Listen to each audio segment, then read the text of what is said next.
भेज दी गई जेल भी जाना पड़ा था। जी जी जी। अभी मैं ये बताना चाहूंगा कि नियुक्ति प्राधिकारी LDA VC श्री इंद्रमणि त्रिपाठी जी एक एक कर्मचारी को पकड़ पकड़ करके पूछ रहे हैं कि कौशल किशोर आदित्य कौन है। हम भी गाड़ी में बैठने ही जा रहे थे तो वैसे आकर के हमारे पास आकर के खड़े हो गए, कौशल किशोर आदित्य कौन है? तो हमने बताया श्रीमान जी मैं हूं कौशल किशोर आदित्य, सर प्रणाम। उन्होंने सीधा देखा अगल बगल की कर्मचारी नहीं है तो उन्होंने हमको कॉलर में हाथ डाल करके खींच लिया, गाड़ी से कॉलर पकड़ करके खींच लिया। उसके बाद हमारी माँ बहन की गालियां भी दी, उन्होंने जात सूचक शब्दों का भी प्रयोग किया कि ये चमार पासी भंगी खटी कोरी कैसे भर्ती हो गई स्मारक समिति में, तुम गुंडाई करते हो, तुम्हारी गुंडाई में सेड़ दूंगा। और तुम इसको जो है मारा भी, 4-5 घुसे में मारा भी उन्होंने मुझे। उसके बाद जो उनके प्राइवेट बाउंसर थे, प्राइवेट बाउंसरों से उनके डंडों से घुसियाते हुए जो प्रबंधक प्रशासन की स्कॉर्पियो गाड़ी थी उसमें जबरन हमको भर करके थाने पहुंचाया गया, थाने भिजवाया गया। हो सकता है कि और कहीं भी ले जा सकते थे हमको, और ये भी कहा कि धरना आप खत्म कर दीजिए नहीं तो मैं तुमको जान से मरवा दूंगा और तुम्हारे परिवार को भी जान से मरवा दूंगा। जैसी की कार्रवाई करे। हाँ, फिर हमारे कर्मचारियों का संख्या बल गोमती नगर थाने का घेराव किया। हमारे द्वारा जो भी एप्लीकेशन दी गई, हमारी FIR दर्ज नहीं की गई, नहीं दर्ज की गई।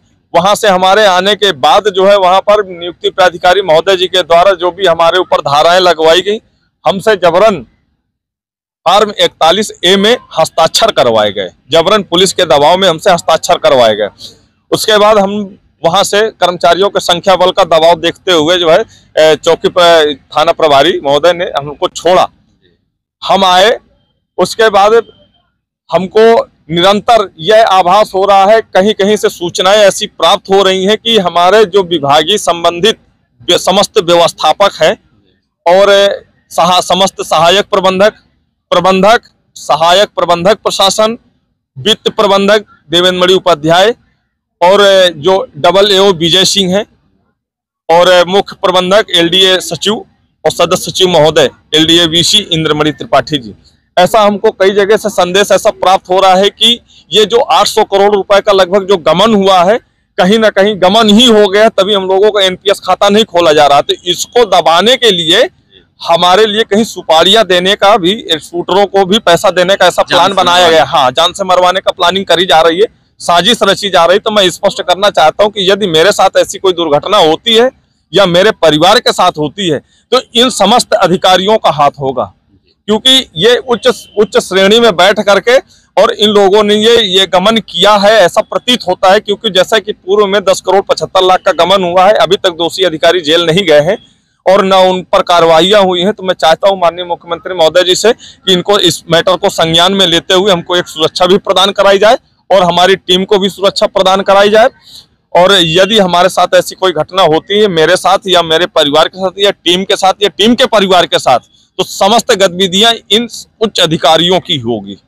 इनके खिलाफ सख्त से सख्त कार्रवाइयां होनी चाहिए। 2024 में चुनाव है जी, उस पे क्या लगता है अगर आपकी मांगे पूरी नहीं होती हैं तो क्या है? देखिए, मैं स्पष्ट बता देना चाहता हूं कि स्मारक समिति में लगभग 1500 से 1600 कर्मचारी निर्वाचन का कार्य BLO और सुपरवाइजर के रूप में कर रहे हैं। अभी हम लोगों ने ऐसा कुछ प्लान नहीं किया है। माननीय मुख्यमंत्री महोदय दयालु हैं, कृपालु हैं, हमारी मांग वहां तक पहुंची है। हालांकि ये है कि राम मंदिर प्राण प्रतिष्ठा में वो बिजी है। कोई आश्वासन मिला है क्या वहां से? आश्वासन नहीं मिला है, लेकिन हाँ उन तक ऐसा मैसेज है, मैसेज पहुंच गया है। क्योंकि वार्ता तो नहीं हुई है लेकिन मैसेज तो ऐसा नहीं है कि वहां तक पहुंच नहीं रहा है। लेकिन मैं उनका ध्यान आकर्षित इतना ही कराना चाहूंगा कि 22 जनवरी को जैसे प्राण प्रतिष्ठित होते हैं तो हो सकता है कि हमारे आदेशों पर निर्गत करेंगे, लेकिन अगर ऐसी कोई आवश्यकता पड़ेगी तो निर्वाचन का कार्य भी हम लोग बहिष्कार कर सकते हैं।